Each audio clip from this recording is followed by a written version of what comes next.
नमस्कार। आज हम जो विषय लेकर के उपस्थित हुए हैं वो है सूर्य का गोचर नियम। वो समझने का प्रयास करेंगे। जब हम ये जानने का प्रयास करते हैं कि आज या पूरे महीने का सूर्य की स्थितियां हमारे जन्म कुंडली में क्या होंगी, तो हम गोचर फल देखते हैं। तो सभी ग्रहों का गोचर फल अलग अलग होते हैं।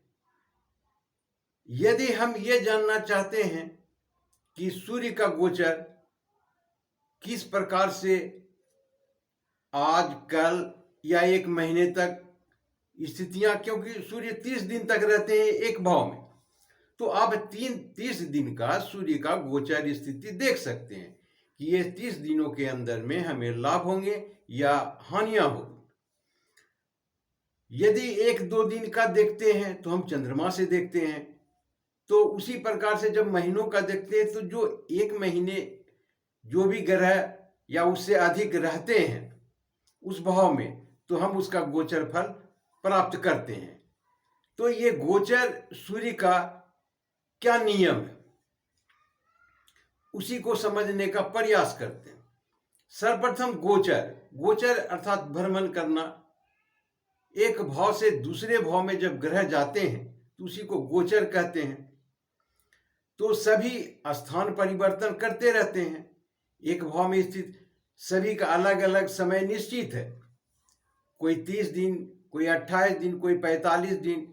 बृहस्पति 1 वर्ष, शनि 2.5 वर्ष, राहु केतु 1.5 वर्ष। तो इसी प्रकार से सभी ग्रहों को निश्चित है, तो वो समय में परिवर्तन हो जाते हैं, तो उसी को गोचर कहते हैं। तो सूर्य अपने घर से दूसरे भाव में, एक भाव से दूसरे भाव में 30 दिन के बाद स्थान परिवर्तन करते हैं। तो ये जो 30 दिन की स्थितियां हैं जिस भाव में हैं, हम उनके गोचर फल को जानने का प्रयास करते हैं। जब हम राशि फल देखते हैं तो इसी तरह से निकाला जाता है प्रत्येक ग्रहों का, और उसी के अनुसार आपको उनका फल प्राप्त होता है। तो गोचर आपने समझ लिया। अब ये समझें कि सूर्य किन भावों में अच्छे फल देते हैं गोचर की स्थिति में। जब वो भ्रमण करते हैं, घूमते हैं, तो सूर्य 4 भावों में अच्छे फल देते हैं। पहला 3रे भाव, दूसरा 6ठे भाव, तीसरा 10वें भाव और चौथे 11वें भाव।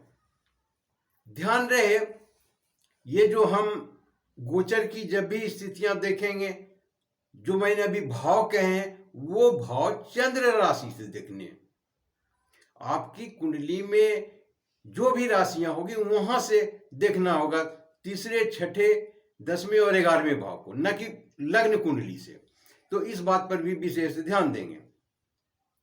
अब ये चारों भाव में स्थित होंगे तो हमें शुभ फल की ही प्राप्ति होगी, ये निश्चित नहीं होते हैं।